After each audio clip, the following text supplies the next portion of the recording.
Hello again, everybody. I'm Michael Conniff. I'm the host of the Accelerator podcast, bringing together entrepreneurs, founders, startups with angels, VCs, venture capitalists, investment management firms, family offices of all kinds. And what we're dedicated to is finding the very best companies around the world. We really don't care where they are. In some senses, the more exotic, the better, because that can mean opportunity. And one of the companies that we put on our watch list is Connected Home. And I'm delighted to welcome to the podcast Mukhtar. Welcome, Mukhtar. Thanks for having me. And Mukhtar has the most difficult last name I've ever had to pronounce.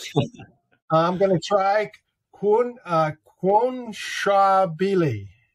Quonshabili. Almost correct. It's Kazakh. That's Kazakh or from Kazakhstan. And he has a company that has put together some really interesting technology. They are at a $10 million valuation, looking for $2 million in capital. And after you hear us talk, you will understand why. They are in 1,500 smart homes. They bill themselves as the art of living smart. And and as we've discussed before, this smart home category has actually been around for over 30 years. I remember having an old friend who specialized in smart homes. That was in like 1980. Oh, wow. So we're still trying to get there. But why don't you define the smart home for us and then tell us what specifically you set out to do? Yes. So basically, we were founded about 3+ years ago, 3.5 years ago. So our philosophy on the first place was building a smart home with a new concept. So we're called Connected Home because we're connecting some values.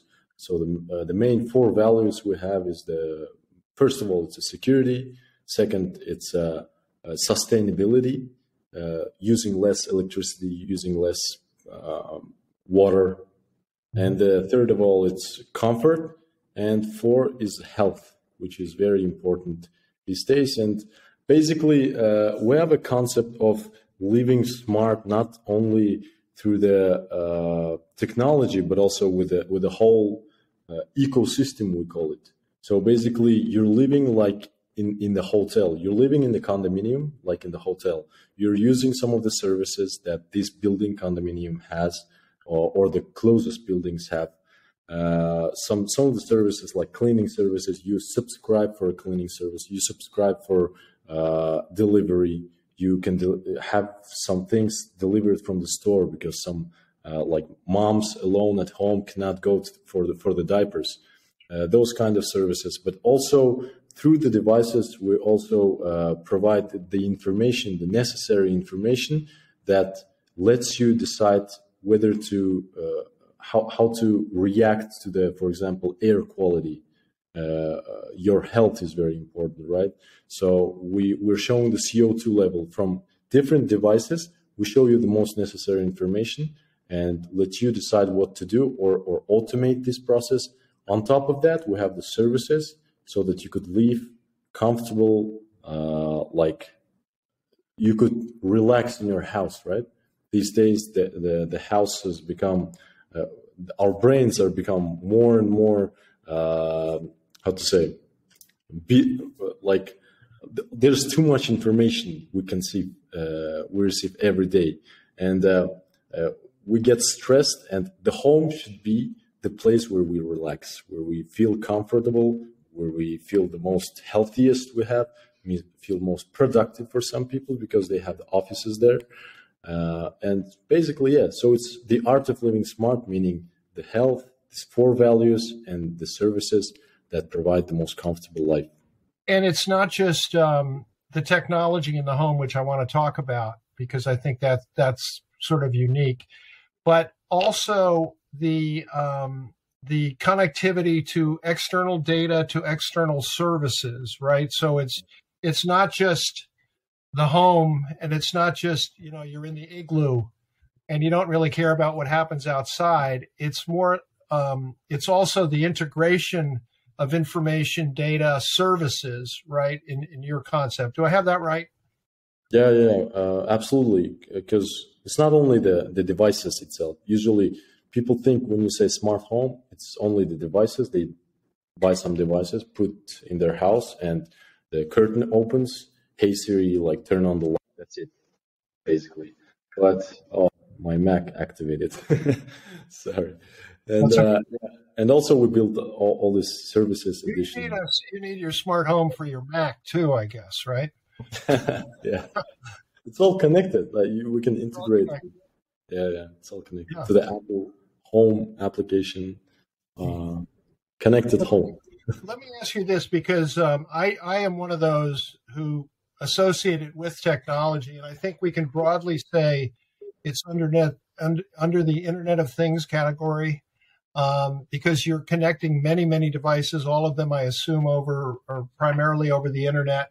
And so my question is, tell us about, rather than start with sort of the hardware of the box, let's start with what are the services you're trying to integrate? Because it seems to me that the real challenge here would be to integrate so many different services, whether it's utilities, the water, the electricity bill. How do you do that? How do you approach that integration process? In the beginning, that's a really great question, because in the beginning, we decided to dictate something that we think is the most important for the application. So we were showing the most important stuff for the people, but for during the last year, we paid pretty much paid big attention to the actual stuff that our clients needed. So basically, you confess that you started to listen to your customers. Yeah, that's correct. Because in the beginning, right? In the beginning, all the startups think that they are the smartest, right? So we're the smartest, so we started to dictate. But last year, it's our third year, we decided to make a customer development, like the whole research, spending 1 hour to each, like 10 to 15 clients. And we're still actually doing that process. We haven't finished that yet. We're going to do it until the end of the spring. We're going to make it like the long process where we listen to the actual stuff that our clients need. But we started. Can I just share one thought on that? Yeah. I did market research for about 10 years. And I came to this theory that it was, if you actually just talk to your best customers, meaning your smartest customers, it's great to talk to all of them, don't get me wrong, but if you really focus on the smartest customers who are kind of pushing you, that you can really get great dividends from that. And you can get them quickly because they know what they want. They tend to be impatient. You're not delivering it as yet. So, but go ahead. So you've started, what is that process of market research and talking to your customers? What has that produced in terms of product? What does that reduce to say? What has that produced in terms of changing your product and changing your offering? Yeah, so we had the whole, all the options, all the information that might be interesting for the people. And we started asking questions whether this one is proven concept, kind of. Asking questions, but also you're absolutely saying it right, because the smartest people, they care for the product. They not only caring for the thing that they consume, but also for the whole project. And they started giving some ideas. Why don't you show guys this and this? Why don't you show the graphs of something that I'm using? For example, water. Last June, I was spending less water. Why? Because I don't know. I have one more kid, or or why? Guests are coming, or some kinds of seeing the data and making some decisions based on this data. Regarding the previous question, the services, we basically started with simple things that usual smart homes have. The last time your door was opened, kind of, we started saying that your bathroom light is on during the weekday at 2 p.m., for example, right? Or after 10 a.m. Why? Like showing some notification. Notification is actually a whole new like instrument that gives you a great power, actually. Asking the people, is everything okay? You haven't used anything of your electricity for the last 3 days. Why don't you turn on your security mode? Are you still alive? Are you still alive, kind of? That's always good to know. It's always good when your customers are alive. But I also want to point out, this is probably a good point to mention, that you do not, in particularly in the United States, there are grave concerns about the use of data, and you really limit the data you're collecting. As far as I understand it, you do not individualize the data. You may aggregate it, but you're pretty strictly do not, because this could get very creepy very fast. You know what that word means, creepy. That's like horror movies, right, where bad things happen. So I know in the U.S. and probably in many other countries in the developed world that would be kind of a normal question. It's like, this is a little creepy. You're going to know so much about me. How do you guarantee that you don't misuse that information?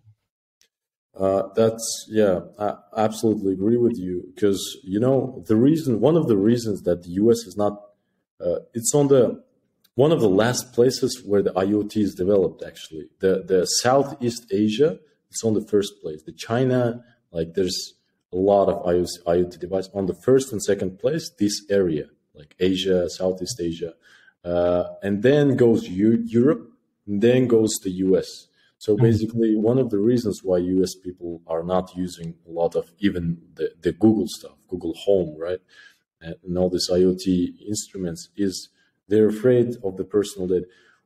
We are doing what we're doing about it. We don't personalize the data.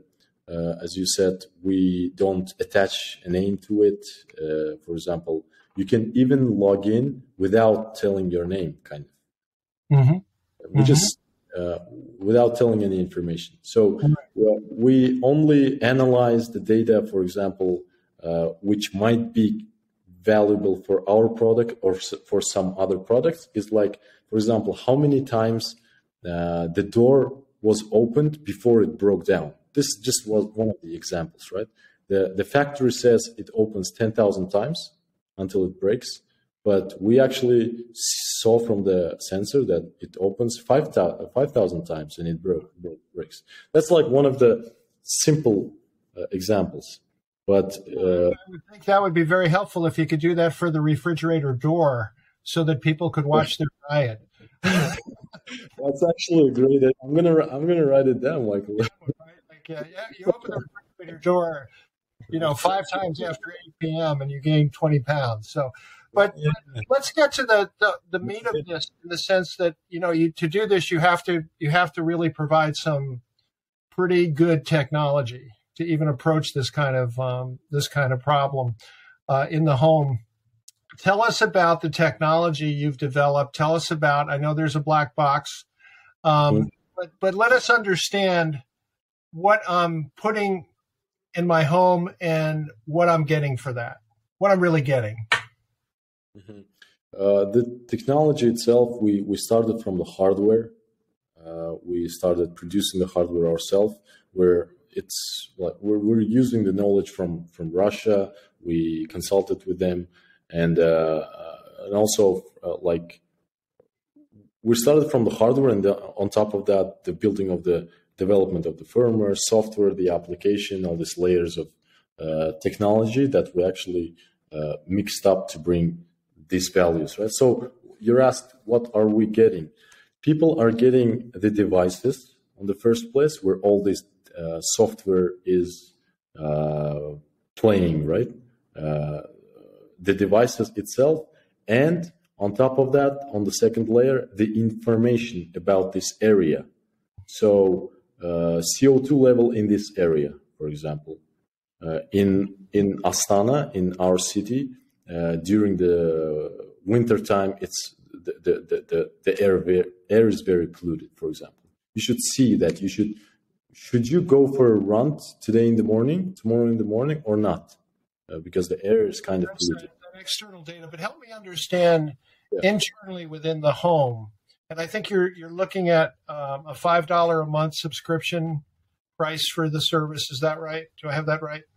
Yes. After 1 year, we make it a subscription based. Okay, free for the first year, then a subscription. Yeah. But what does it actually do? What are the applications? In other words, what are the services, the data that you're bringing together inside? Not worrying about external right now, but inside, what's happening in the home? What are you tapping into? So the value that you're receiving from this application is, first of all, you control the electronics in your house. And one of the interesting fact is that a lot of smart home companies, they try to sell as much devices as they want, as they like you. They want you to buy a lot of devices. They're making money on the devices. Mm-hmm. But we are contracting in partnership with other vendors so that we could integrate their device into our application. For example, if you have like 5 sensors in your house, we can integrate those sensors into our application. But on top of those smart devices and controlling your electronics in your home, you're going to have the services from your local area.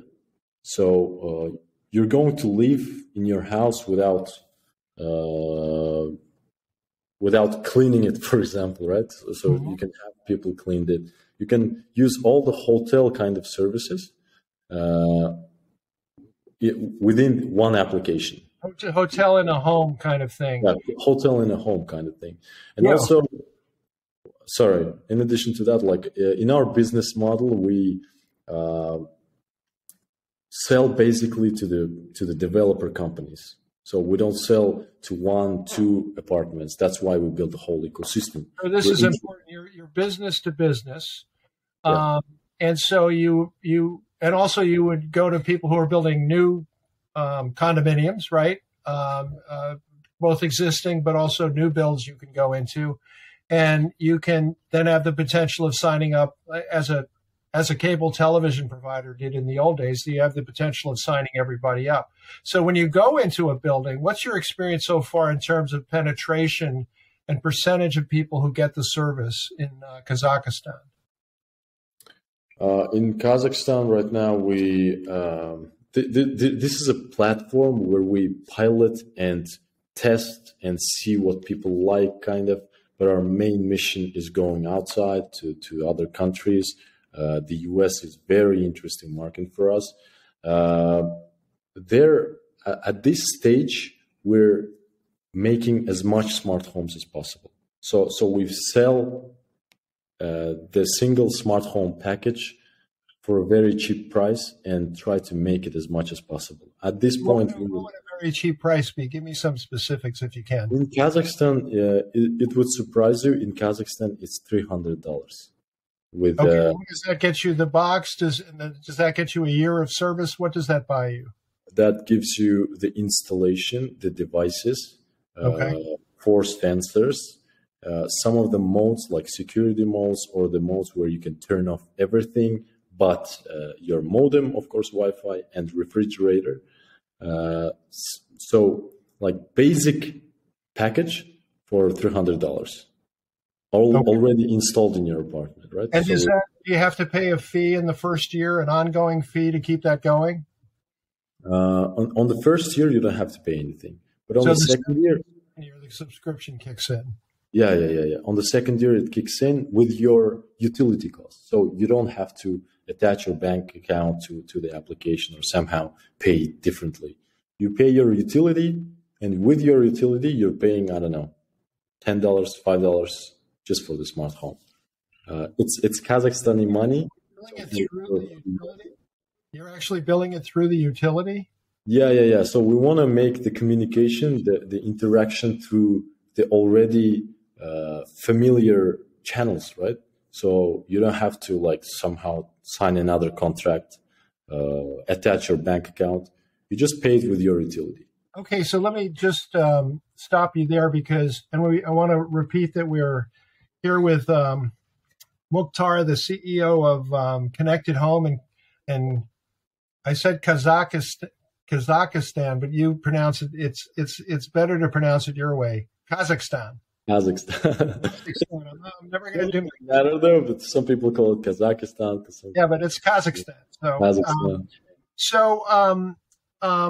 But this idea, I think this is kind of a profound idea, and maybe you didn't even necessarily think of it that way. But I've always loved services where people don't know they're paying for it. Nice. So it strikes me that being able to bill through third parties or through vendors, that once I pay the $300, I'm going to know I'm going to sort of forget about it because I'm not going to get a bill from Connected Home. Is that right in most cases?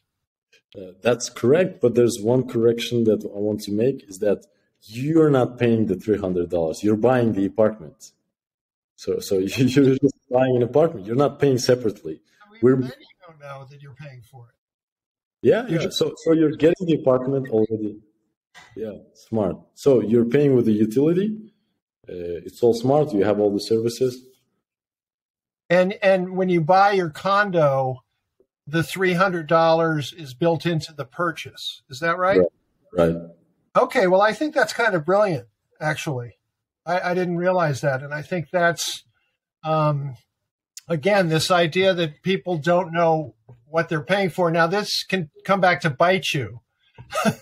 As people say, well, what's this $5 on my utility bill? Well, it can come back to bite you, but basically I think it makes you so seamless that people, here's what I think about that. I think that will inevitably reduce churn. And in a service like yours, you don't want people, getting off the service, getting on. You want them to stay on, of course, right? Yeah. So I think this way you can really. I wish I could think of some other examples where you could do that, where you can hide it like that. Hiding's probably the wrong word, but you are delivering a great service. So let's talk about where you are in terms of revenues, because I know you've done pretty well. When I last talked to you, we Zoomed, and you told me that you had, I think it was 2 years ago, over. Or maybe in the neighborhood of $1 million. Do I have that right? Yeah. It's a 1.2 million. In 2021, how did you do? The 2021 was very, turbulent. Yes. Because there is something happened in the construction development market.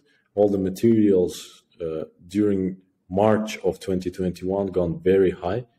2x, 3x, some of the bricks and some of the very iron, everything got very high. And the whole market, the construction development market in Kazakhstan and the closer countries, Russia, they actually suffered from these things. And a lot of the contracts that we had until the end of 2021 was breached. So we made actually 1.5 million, a little bit more, but we wanted to make 2x for 2021. But we made 1.5 million for 2020. But for all these contracts, one of the good things, all these contracts was moved to 2022. So now we have pushed ahead. Yeah, pushed ahead for 2022. So we have twice more planned for 2022. We have 5,000 apartments. A contract for 5,000 apartments during this year. So until the end of this year, we're going to make 5,000 plus apartments, smart homes, and to build the whole ecosystems. Not only Astana, we opened the affiliate in the Tashkent office in Tashkent. We got one project there, Uzbekistan, and some other cities of Kazakhstan too. So now you're also in Uzbekistan. What comes after Kazakhstan? Now I'm never going to say it right. Say it however comfortable for you, Michael. Don't worry. Kazakhstan and Uzbekistan. Yeah, I'll get it. So what comes after those two countries? The close, your neighbor and your home country. So why we entered Uzbekistan? Because the development is very high there. The president, the new president came several years ago, and then everything got changed. Apple opened their company there, like affiliates, some Nike, some big companies opened their offices there in Uzbekistan, and the development is jumping high, very, very, very intense development. That's why we opened there. One of the negotiations we're doing right now with three countries. Third of them is USA, but the first two are Azerbaijan in Baku. There are a couple of companies that we're negotiating with, but we're thinking like whether to go to that market or not. And also Dubai, the UAE, United Arab Emirates.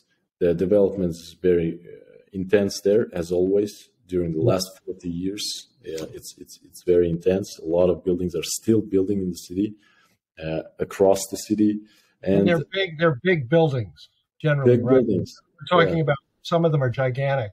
Gigantic. I don't know. Like, it's miraculous city actually. During the 40 years, the desert became a whole like center of investment, right?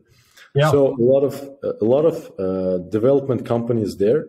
They don't, how to say, they're not very developed technology-wise. So there are some European solutions they have, but the technology-wise, there's still a space for our project, we believe. And also our dream is to somehow start implementing our solution in the USA market, because US is kind of close to me because I lived there 5 years, and this market is very interesting for our project, and the whole nation I think would be very surprised with the new concept of living right in the new cities. And you are a Boilermaker, are you not? You went to Purdue. That's correct. Indiana. So you were in the heart. We call that the heartland, right? You were right in the middle. Right in the middle. But no, that's exciting. So I guess, again, to reiterate, you're looking for $2 million to fund the next phase. I should also point out that you have a majority shareholder, the chairman of the BI Group, which is a big construction firm in a big construction company in Kazakhstan. And that the founders have, I believe, three of you founders have 49% of the company. He has 51%. And what's his name again? That's actually 49 for now, but there's one more condition that we're going to achieve, and it's going to be 51. Okay. He is actually a chairman of the #1 construction development in Kazakhstan. He got interested in the project and he invested into our project about 3.5 years ago, basically. Well, tell us his name. Aydin Rahimbayev. Okay. Well, I mean, I think it's very promising. I've put you on my watch list for the accelerator, which is my way of saying it's not an endorsement. It's not a recommendation to buy. I don't do that, but it's or to invest, but it is a way of saying this company is really interesting. They bear watching. That's why we call it the watch list. And that we like what you're doing. So I want to congratulate you on how far you've come with this. Smart home, there's a podcast in the United States about what we call soccer, what everyone else calls football. And they say soccer, the sport of the future in the United States since 1972. So smart homes are like that. Smart homes, since 1972, the business of the future. And a lot of elements are there already, and it's already happening in various ways. But I think Connected Home with the CEO, Mukhtar, you have a real opportunity to bring it to a new level. And I want to wish you all the luck in the world with that. Thanks a lot, Michael. It's an honor to be in your podcast. I actually, your background, your education, the things you did, the books, it's very inspiring. This one person did so many things in education and history. So it's an honor to be in your podcast, Michael. Thanks a lot. That's very kind of you. I appreciate that. And I want to stay up to date with you and stay in touch. And also let me close by saying, what's the best way for people to contact you if they're interested in more information? WhatsApp, Telegram, Skype, email, whatever it is. Okay, you can email me at mc@michaelconniff.com. I'll connect you happily. So thanks again, and we wish you luck, and stay warm. What's the temperature in Kazakhstan right now? Oh, it's minus 25 right now. Minus 25 Celsius. It's where I am on Long Island. It's about 25, and we're freezing. So we don't know. We literally don't know what cold is. You're saying it in Fahrenheit, you see? I'm saying it in Celsius. That's it. Oh, okay. That's right. Other people worry about that. I understand. That's 25. Thank you so much, and we will talk to you soon, I hope. Okay? Yeah, thank you so much, Michael. Thanks. Have a good day. Okay.